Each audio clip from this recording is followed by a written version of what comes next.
Bienvenue, je vais vous parler aujourd'hui du grading et du grading de notre société CGG en particulier. Notre volonté est de rendre le grading et les notes compréhensibles. Nous utilisons et rendons visibles les notes intermédiaires sur vos cartes et nous ajoutons également des certificats de gradation pour identifier les dégâts. Nous avons également mis en place notre propre boîtier de protection qui offre une transparence quasi parfaite. Dans la continuité de ces faits, du raisonnement qui en découle, je souhaite aujourd'hui expliquer dans le détail notre expertise. Il existe, comme vous le savez, un grand nombre de licences de cartes et bon nombre de manières de faire de la notation, du grading. Nous avons cette année gradé un peu plus de 22 000 cartes et nous pouvons partager avec vous des informations sur notre façon de procéder basées sur notre expérience et nos pratiques. Dans cette vidéo, nous allons structurer notre discussion autour des thèmes suivants. Le grading en général, le barème de notation de CGG, les règles de modération de ce barème, les appellations et leur rôle. Nous aborderons ensuite les différentes variations entre notre modèle de gradation et ceux d'autres acteurs du domaine. En conclusion, nous évaluerons la performance et la pertinence de notre modèle. La vidéo sera enrichie en 2024 avec des contenus supplémentaires sur la technicité et la pondération des notes dans le modèle CGG. Commençons par les généralités concernant le grading. Donc la gradation, c'est une étude approfondie de l'état d'une carte qui est synthétisée le plus souvent par la détermination d'une note finale et du scellage de cette carte dans un boîtier de protection inviolable garantissant la préservation de l'état de la carte et de la validité de sa notation. Le secteur du grading existe depuis un temps long et la plupart des sociétés utilisent les mêmes critères de notation. Il s'agit du centrage ou cadrage, ensuite les dégâts ou imperfections qui sont visibles sur 3 zones distinctes, c'est-à-dire des critères différents, que sont les coins, les côtés et la surface de la carte. Le grading CGG suit ce concept général et nous pouvons constater que la plupart des sociétés de gradation utilisent un modèle commun. Elles utilisent principalement les mêmes critères avec des ajustements, mais certaines sociétés se limitent à une note globale uniquement. Les enjeux de la gradation sont multiples. Il s'agit d'une mise en avant, une mise en valeur d'un objet tout en le protégeant et en garantissant son authenticité. Parlons maintenant de la notation et du barème CGG. Il y a 2 catégories de notes dans l'évaluation des cartes, les notes des critères spécifiques appelées notes intermédiaires ou subgrade et les notes finales qui récapitulent l'évaluation globale de la carte. Ces notes sont imprimées sur le recto des étiquettes des cartes évaluées, aussi sur les certificats, et elles sont également disponibles dans la base de données CGG en entrant les 8 chiffres du numéro d'immatriculation de la carte ou par le QR code. Pour déterminer la note finale d'une carte, il est d'abord nécessaire d'analyser la carte pour établir les notes intermédiaires, et selon la série de la carte, il y a entre 3 et 4 critères qui sont utilisés pour l'évaluation. La note finale est ensuite calculée comme la moyenne de ces notes intermédiaires. Le système des notations intermédiaires est assez unique, divisé en 2 parties. D'un côté, il y a les notes allant de 1 à 10, qui évaluent les dommages potentiels. De l'autre, il y a une note spéciale, le 10+. Quand aucun dommage n'est constaté pour le critère évalué, la note initiale est de 10. Cependant, l'évaluation continue pour déterminer la présence éventuelle de défauts de fabrication pour ce critère. Si aucun défaut n'est relevé, la note peut être augmentée au 10+. Il est important de noter que la présence de tout dommage, même minime, rend le critère inéligible pour le 10+. Donc si un dommage est détecté, la note maximale possible pour ce critère est alors de 9,5, et encore il faut qu'il soit petit. Ainsi, la note bonus n'est accessible que dans un état de perfection. Notre modèle de notation présente 13 paliers différents, plus une secrète, allant de 1 pour la plus basse à 10+ Joel pour la plus haute. Les notes sont attribuées en points entiers jusqu'au 8, puis des paliers de demi-points sont introduits pour 8,5 et 9,5, et en plus un 10,25 qui correspond au 10+. Lors de l'évaluation d'une carte, une fois les 4 critères intermédiaires déterminés, ou 3 selon la série, une moyenne est calculée. Donc cette moyenne est obtenue en divisant simplement la somme des notes par le nombre de critères. Cependant, la moyenne obtenue ne correspond pas toujours exactement au palier de notre système de notation. Par exemple, une carte, elle peut avoir une moyenne de 8,4, admettons. Nous avons opté pour une approche stricte dans notre calcul des moyennes, sans arrondissement vers le haut. Une carte doit atteindre ou dépasser un palier pour se voir attribuer la note correspondante. Par conséquent, les arrondis sont toujours à l'inférieur.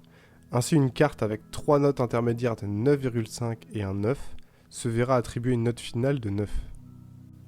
Un des critères n'a pas de dégâts. Il s'agit tout simplement du centrage. Sa notation est basée sur l'équilibre du cadrage d'une carte. Elle implique l'analyse de la différence entre les marges de cadrage, générant ainsi un rapport. Ce rapport est calculé en comparant les côtés opposés sur le même côté de la carte, ce qui donne 4 rapports distincts. Pour atteindre une note de centrage de 10+, la carte doit être parfaitement centrée, sans aucun écart perceptible à l'œil nu. Une note de 10 est attribuée si un écart léger est visible. De plus, un ordre de priorité est appliqué dans l'évaluation. Le recto de la carte est jugé plus crucial que le verso et les écarts sur les côtés latéraux sont considérés comme légèrement plus importants que ceux des côtés supérieurs et inférieurs. Les imperfections ou invalidations. Si vous visez les notes les plus élevées dans l'évaluation des cartes, il est essentiel de comprendre l'impact des imperfections de fabrication. Ces défauts, inhérents à la carte dès sa production et présents même dans son emballage d'origine, dans son booster, c'est comme une espèce de génétique. Parmi les exemples courants, on trouve les lignes d'impression, ou print line, qui se manifestent généralement sous la forme de lignes droites à la surface des cartes. Donc ces lignes, elles peuvent être visibles, ça peut aussi dépendre de l'arc, c'est-à-dire de l'inclinaison de la carte, et peuvent aussi y en avoir plusieurs, elles peuvent être multiples. À côté des print lines, on a d'autres défauts de fabrication, comme les points blancs, qui sont assez fréquents. Pour aider à atteindre les meilleures notes, nous avons prévu en 2024 de développer des contenus et une documentation détaillée, imagée, etc. en vidéo.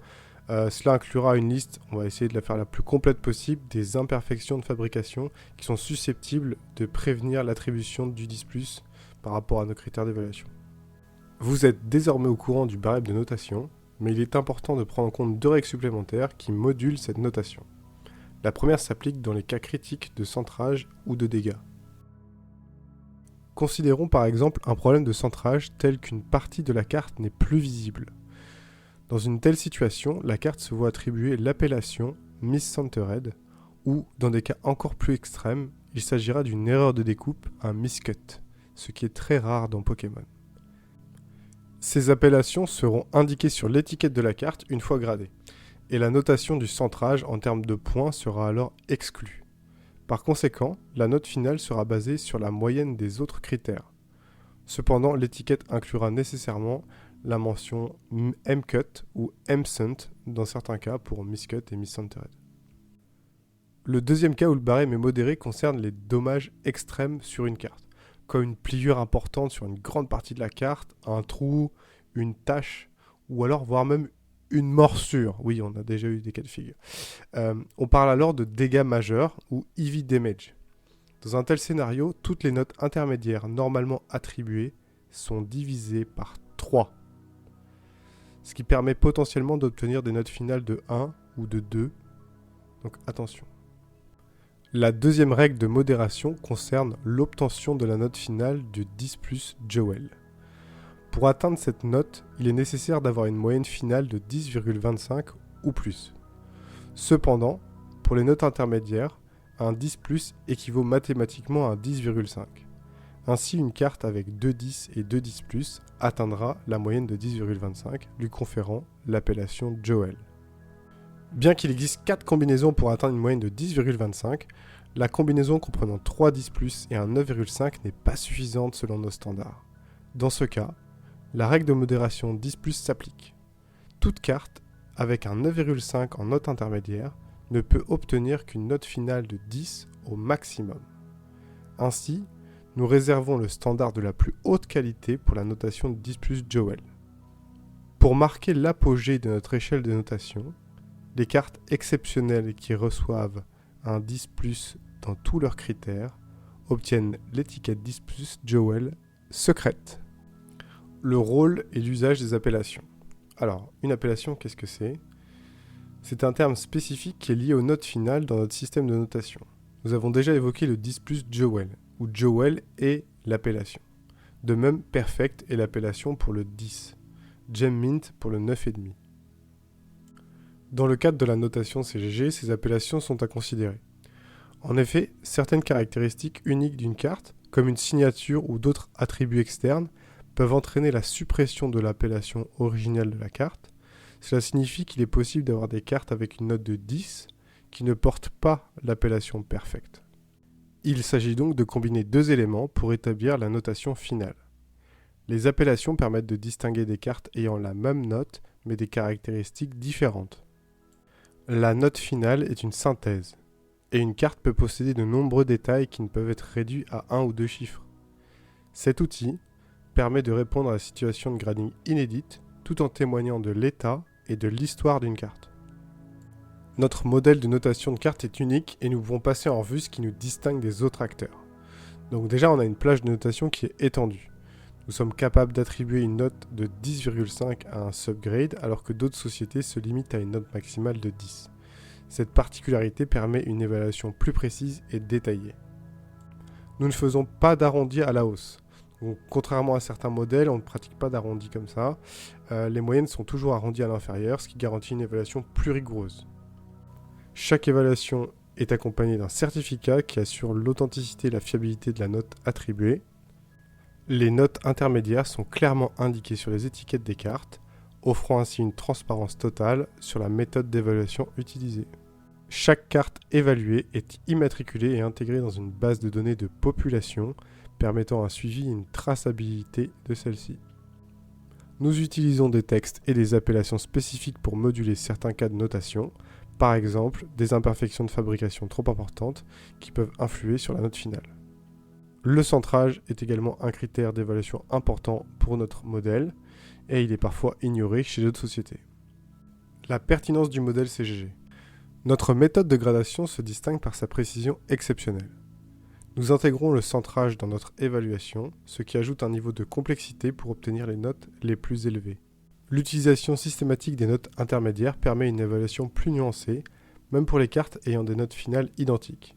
Dans ces cas-là, nous pouvons comparer les notes de chaque critère. L'un des atouts majeurs de notre modèle réside dans sa capacité exceptionnelle à différencier les notes les plus élevées avec une précision remarquable. Grâce à sa structure sophistiquée, il offre la possibilité aux cartes qui répondent à des critères rigoureux d'obtenir la note de 10+, une distinction qui symbolise un niveau de qualité surpassant ce que proposent les autres acteurs du marché. Cette note de 10+, n'est pas seulement une mesure de qualité, mais un témoignage de l'excellence supérieure des cartes qui l'atteignent. Notre modèle, malgré sa finesse exceptionnelle dans l'attribution des notes élevées, ne compromet pas sa capacité à fournir des évaluations comparables à celles d'autres acteurs du marché. En effet, lorsqu'on aligne les critères similaires, notre système montre qu'il peut être en parfaite harmonie avec ses standards généraux de gradation, tout en apportant sa touche unique de précision et de rigueur. Au cours des 3 dernières années, nous avons considérablement amélioré et peaufiné notre modèle de gradation des cartes. Ce modèle est conçu pour s'adapter à diverses situations et analyses, en s'appuyant sur une approche logique et méthodique. L'analyse des cartes n'est pas une simple tâche. Elle est comparable à une enquête minutieuse qui se renouvelle pour chaque carte à examiner, rendant l'expérience presque addictive. Il ne s'agit pas d'un travail solitaire, mais d'une démarche collaborative nécessitant une communication étroite et efficace au sein de l'équipe et du marché. Nous nous engageons à continuer de vous fournir des informations et des conseils utiles afin que vous, clients, vous puissiez sélectionner au mieux vos cartes avant de nous les confier pour évaluation. Cette approche vise à rendre le processus de sélection plus efficace et accessible. Il vous permettra de maximiser les avantages de notre service. Nous avons créé et travaillons pour CGG dans ce but. Nous vous recommandons de tester en pratique en envoyant vos collections à la gradation chez CGG. Vous pourrez trouver sur notre site les informations nécessaires pour passer commande et pour préparer votre envoi. Cette vidéo est maintenant terminée. À vos questions ?